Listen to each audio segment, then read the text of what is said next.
really excited to introduce different styles of shapes because I don't feel like you guys think that it's intimidating.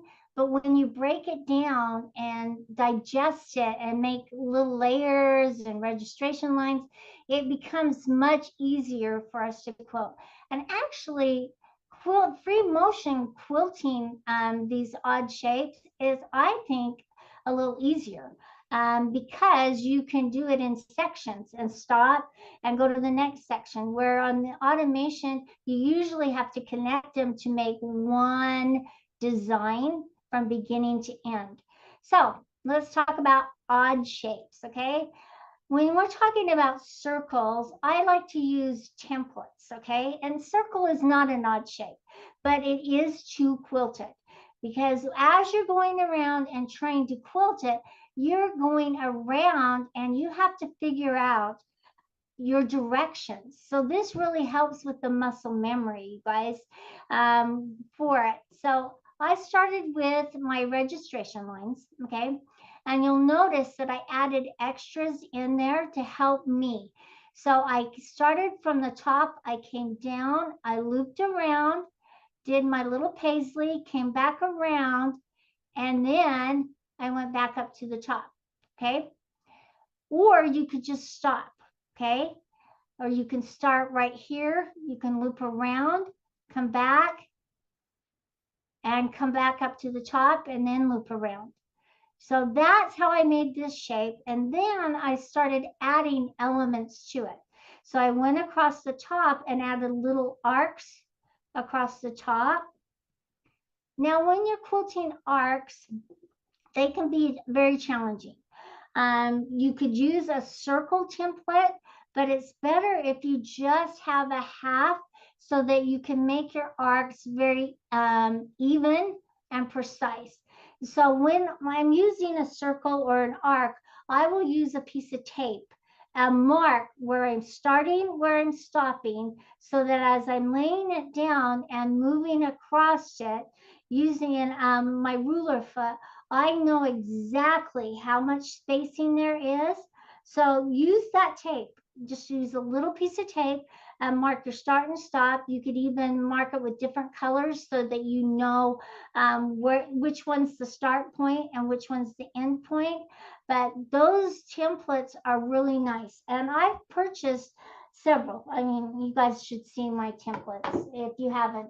So I've purchased a lot of different templates. Okay, you can go out online and find them and they will really help you. But you can also just use a piece of paper, a piece of cardboard, cut out your circle, mark on it. That way you also have your template with your design in there. So use these templates that I've given you in this Quilters Playground to your advantage. And I really want to see how you guys are going to design your odd shapes. What designs are you going to start using?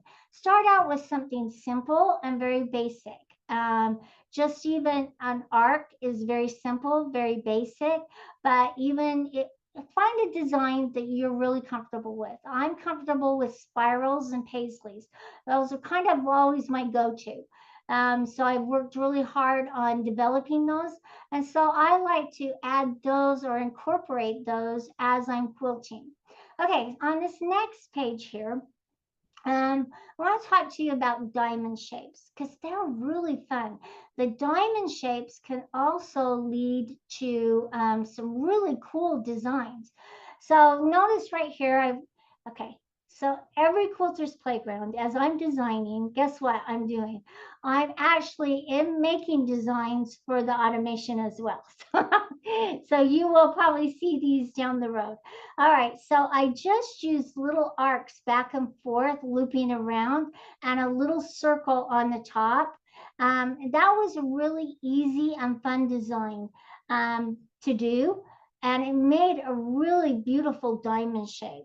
This one right here is just that figure eight from beginning to end, just going up and around, making your loops. So if I were doing this, I would probably make a line in the middle, another line of just above the next loop, and one at the top. So I know where I'm going to stop my loop and make it so nice and consistent that it looks like it's automated, but we free motion quilted. Now this one right here is just a little spiral. I started in the center. I just went up and around, came back, up and around, came back. That's not a hard one to do. That's the top of the diamond, and then you'll just flip it over and do the bottom of the diamond. So this is the one with the two together. Then this one was pretty cool. I saw some, uh, 60-degree triangle shapes, but I liked that they did this little vine in the middle. And what you can do is play off of that. And I just did little spirals off one side. You could do feathers, you could do all sorts of things. Hearts would be another fun one to do. And then this one here is like, I thought was pretty cool, is I made it kind of like the Starship Enterprise, that comm signal that they have, and just put that in the middle. And it just makes it a little more modern and very interesting. So think of your quilt, whether it's modern, more traditional, and kind of gravitate towards designs that work in the spectrum that you have pieced your quilt in. Doesn't have to be. And so here is another one that I did. I just used my spirals again. I told you I'm really comfortable even with the automation and doing the spirals. But I went in, came back, and then I just kind of did the centerpiece and then did the opposite direction. Okay. So making it just a little more hexagon rather than a circle or an octagon or whatever. And then here is this one all put together with some 3 little points. So I just went over and around, came back, and did my 3 little points on it. So it'll be really fun to see what you guys do. And here's the design, all these little sections. So I don't even have to make them connect. I could do one section at a time. And that's the beauty of free motion quilting. I could stop and start where I wanted and just make it go all the way around, keeping it nice and precise and even. All right. This one may be a little quiet to you, so I'll talk about it after the fact. But here's my little video. My circle to make my marks, okay? And I just drew my design on because that's the way I can keep it more consistent, okay? So I'm going to start in the middle. What's nice about free motion quilting rather than automation is I can do this in layers and sections. So I'm going to start with the center and then come and do my outside where I can make each of these continuous. So I'm going to start here, go all the way around my flower. Then I'm going to start on these petals, come down, up, all the way around. Okay, next we have my diamond, okay? So I did my marks. I'm just going to do circles. Notice I didn't do the figure 8 on these because I don't think the figure 8 works as well as one continuous circle. And then this is my so-called hexagon. And so I already sewed it out. Again, I did it in layers. I did my center first. Notice how I over stitched on this one so it doesn't look like a little paisley at the end. So watch it as you're stitching. And my proportions aren't exactly right, okay? So make sure that you have the right template for your design, okay? And then map it all out on your quilt. And having the right template's really important. And so here's my design, okay? So after I stitched it all out, I just wanted to show you some things to look out for, okay? So my flower is pretty consistent, okay, as I was drawing it out. But it was my little arcs that I had some struggles with. Right, you'll notice that right here, as you're drawing your design, make sure you're using a ruler or a template. I just drew it on really quickly and went through it, but it will make it more precise and even if you use that ruler or that template, okay? Then the next one was, notice how it pulled away right here. This is because I had a piece of thread that I didn't know was there. And if you do not do your due diligence and do your pre-quilting checklist, making sure all the thread is out, wiping down your wheels and everything, it will get caught. Now, there was a dangling thread underneath that I didn't even know was there. So bring your threads up and cut them for sure. But just a cute, fun little design that, you know, is very simple, not complicated, but a lot of fun. Okay, so that being said, here's another little design that could work as a hexagon or a circle. And this one is just arcs. Again, just coming down and going back up. Then you come down, going back up.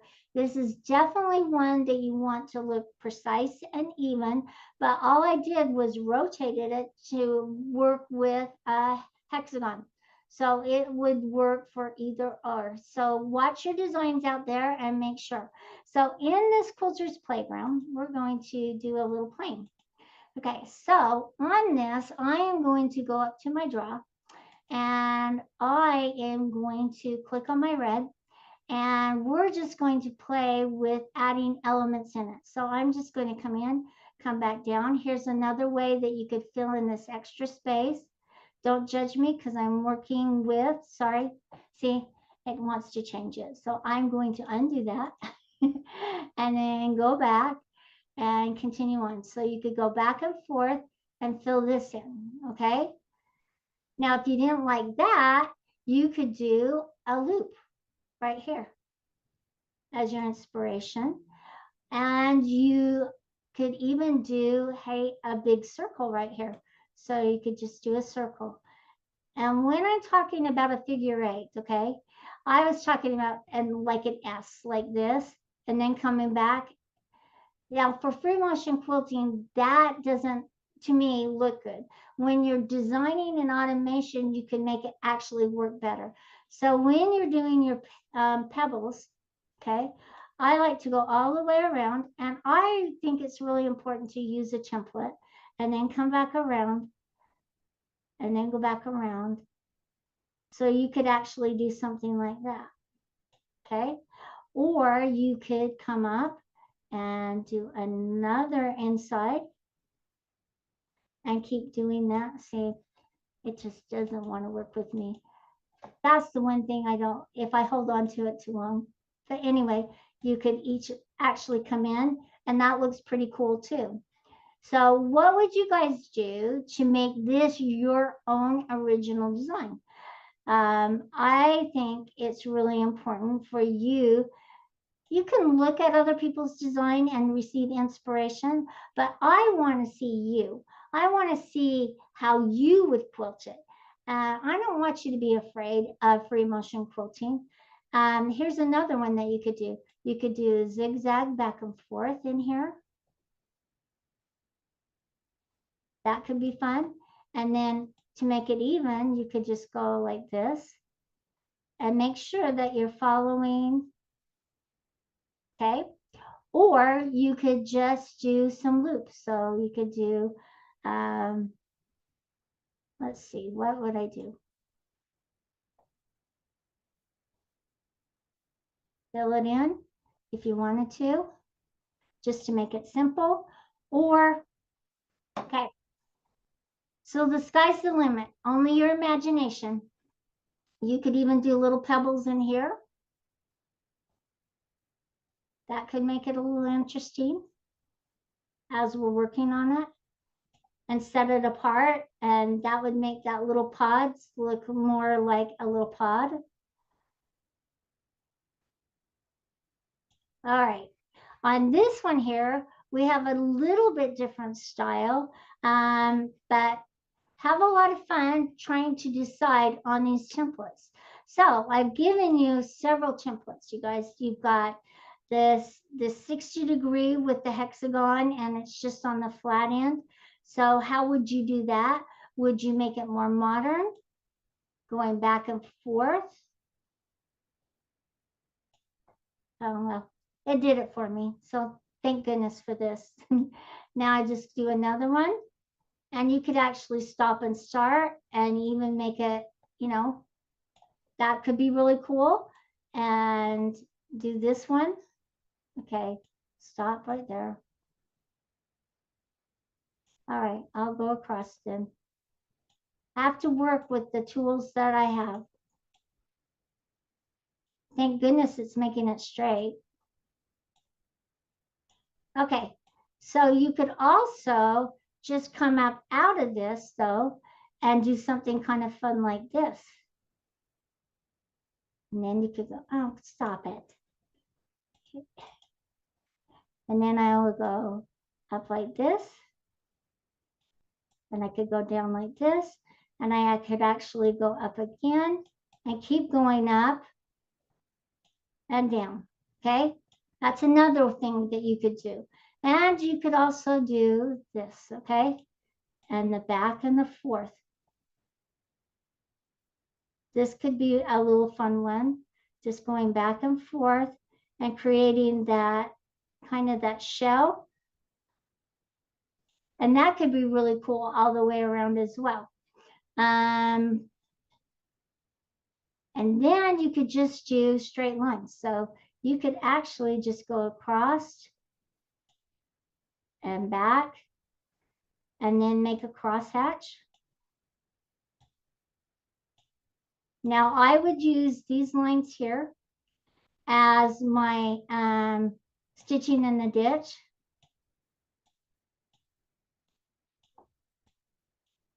And you could also go back if you wanted to do a crosshatch, or you could just leave it straight, or you could just do every other one. It doesn't matter. It's all up to you. You can add a lot of extra elements in it. So I'm just going to get rid of all of these. So and go back to it. This is also kind of a fun one as well. And I am going to erase this. But you could also do the top part, okay, as a design. You could make it a box right here and do straight lines or figure eights. So you could start right here and draw your little figure eight on the bottom and do something fun on the top. Use your registration lines to try and keep it, but this will make it a little different, okay? And then say you wanted to just do, you could even do the same thing, or you could just do a square or a hexagon like this. Come on. Right here. And then keep doing this over and over and over again. It kind of makes it different, simple, but a little cooler. So you don't have to be an artist, you guys, to come up with a design. You could do something like that. So enjoy these templates. Now I've got circle templates as well, okay?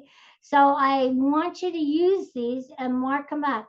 You can also do circles with just starting from the center, doing a spiral, coming back out, coming back in. Now see, it has one, it has a mind of its own, you guys. There. And you could go all the way around. This is kind of a cool design to practice because as you're going around the circle, you'll have to get your motions correct so that you don't get turned around when you come down to do these. So if I was coming down, I want to start out like this, come down, come back in, and just go all the way around. I want you to challenge yourself as you quilting. Now, this is a circle that I've had actually outer layers to it, okay? So say you wanted to do just little spikes or one spike right here and do one a different direction. You could also do little lumps and bumps. You can make it into a circle, and you could also fill this in with little pebbles. Then we've got my diamonds. Diamonds are a lot of fun. See what you can do with the diamonds by adding those little vines in there and playing off of them. It actually makes the design look very intricate, but they're so easy to do. So these templates are here for you to try it out. So these circles right here, use a button or a circle template. Draw one, get one out and draw it around so you stay nice and consistent and even, okay? And make a complete circle, okay, before you move to the next. With free motion quilting, it'll give you a better end results when it comes to quilting out your pebbles or your circles.